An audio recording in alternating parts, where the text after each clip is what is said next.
জিলহজ মাসে কোনো আমল আছে কিনা, যদি থাকে কবে থেকে কিভাবে আদায় করব দয়া করে জানাবেন। কয়েকদিন পরেই জিলহজের চাঁদ দেখা দিবে ইনশাআল্লাহ। জিলহজের চাঁদ ওঠার পর থেকে নিয়ে জিলহজের প্রথম 10 দিন যে কোনো নেকামল বেশি বেশি করে করতে হবে। নবী করিম সাল্লাল্লাহু আলাইহি সাল্লাম বলেছেন, মামিন আইয়ামিন আল্লাহ আমালুস সালিহ ফিহিন্না হাব্বিলাল্লাহ মিন হাদিল আইয়াম। জিলহজের প্রথম 10 দিনে নেকামল করলে আল্লাহ তাআলা যত খুশি হন, অন্য কোনো সময়ের আমলে আল্লাহ তাআলা এত সন্তুষ্ট হন না।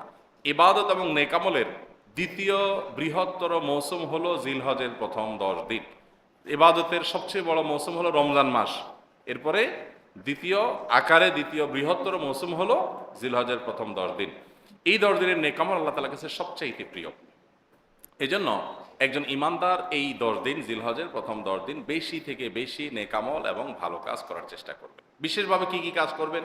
নাম্বার 1, সাধারণভাবে নেকামলগুলো করবেন, যে কোনো নেকামলটা এই 10 দিনে বেশি বেশি করবেন। দ্বিতীয়ত, এই 10 দিনে আল্লাহর জিকির বেশি বেশি করবেন, আল্লাহর স্মরণটা বেশি বেশি করবেন। তাকবীর, তাহলিল, তাহমিদ, আল্লাহু আকবার, আল্লাহু আকবার, লা ইলাহা ইল্লাল্লাহ, আল্লাহু আকবার, আল্লাহু আকবার, লিল্লাহিল হামদ বেশি বেশি করে পাঠ করবেন। তৃতীয়ত, এই 10 দিনে যাদের সামর্থ্য আছে তারা কোরবানি করবেন। যারা কোরবানি করবেন তারা নখ চুল ইত্যাদি কাটবেন না এই 10 দিন। চাঁদ ওঠার আগে আগে কাটবেন আর কোরবানির পরে কাটবেন। এই 10 দিনে যাদের হজ করার সামর্থ্য আছে তারা হজ করবেন, যারা কোরবানি করার সামর্থ্য আছে তারা কোরবানি করবেন। এবং আইয়ামে তাশরিকের দিনগুলো জিলহজের 9 থেকে 13 তারিখ পর্যন্ত প্রত্যেক নামাজের পরে তাকবীর নারী পুরুষ সবাই পাঠ করবেন। আর এই 10 দিনের মধ্যে আরাফাত দিনে রোজা রাখবেন, সম্ভব হলে প্রথম 9 দিনে রোজা রাখবেন, সেটাও বিনা হাদিস দ্বারা প্রমাণিত। তো জিলহজের প্রথম দশকের এই দিনগুলোতে নেকামল আমরা অনেকে করতে যাই না, কিন্তু করা উচিত। কোরবানি একা দেওয়া উত্তম নাকি শরীকে দেওয়া উত্তম? কোরবানি অবশ্যই ভাগে না দিয়ে একাকী দেওয়া উত্তম, এতে কোনো সন্দেহ নাই। আপনি একটা গরুর 7 ভাগের 1 ভাগ নিলেন, এটার চাইতে আপনি একটা ছাগল কোরবানি দিলেন, এই দ্বিতীয় অপশনটা অবশ্যই উত্তম, এতে কোনো সন্দেহ নাই।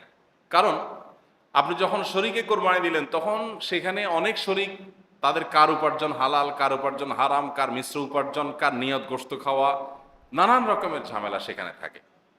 আর আপনি যখন একা একা দিলেন তখন সেই ঝামেলাটা আর থাকে না। তো এই জন্য একাকী কোরবানি দিলে সেটা অধিকতর উত্তম হয়। আমরা সাধারণত গরু কোরবানি না দিলে আমাদের দিলটা শান্তি হয় না।